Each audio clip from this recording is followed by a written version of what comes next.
Even though I'm a political science major, I would never want to run for president of the United States because I understand it's so difficult. They have to try to reach out, and right now we're in a polarized kind of status between conservatives and liberals, and I feel like it's difficult. And at some points, you know, it's really hard to turn on the news because you feel like it's just going to be slander on either side. And you know, even when you look on your partisan side, I mean, there are some times when I'm a conservative, and sometimes when I look on the partisan side of conservatism, I'm like, you know, this is just extreme, you know. And so I feel like it's hard for college students who sometimes are, you know, we haven't lived 45 years. We don't know what we are, like 100%. And so I feel like it's hard to be like, you know, a hardcore conservative or a hardcore liberal. I think a flaw that both candidates have is keeping their facts straight, which is a common flaw among politicians.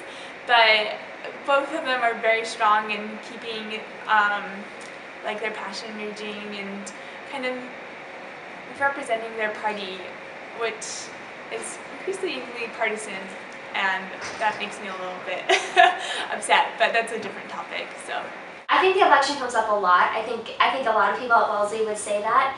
You know, sometimes it's just, I'm so sick of this election, I can't wait for it to be over. Other times we get into debates about, you know, certain aspects of who said what, I think at this point, as a senior, I think people have stopped debating so much the actual issues, because I think at this point a lot of people are kind of set in their ways, and you having an argument with somebody about economic policy is not going to change their point of view. I think you are both going to leave that conversation with the exact same views that you have. You're just going to be a lot more angry at the other person. So I think that we talk about it, but I think I have learned to keep it a little bit more politically correct and just sort of talking about the general events and things that I know that we can agree on and both get behind, because I just think at this point arguing is a waste of time. One thing that I don't like about either candidate is that they both seem very childish in the way they present themselves and each other. There's a lot of negativity in this election like we haven't seen in many other elections. When I was home for the summer, you turn on the TV and it's personal attacks that have nothing to do with each other's records.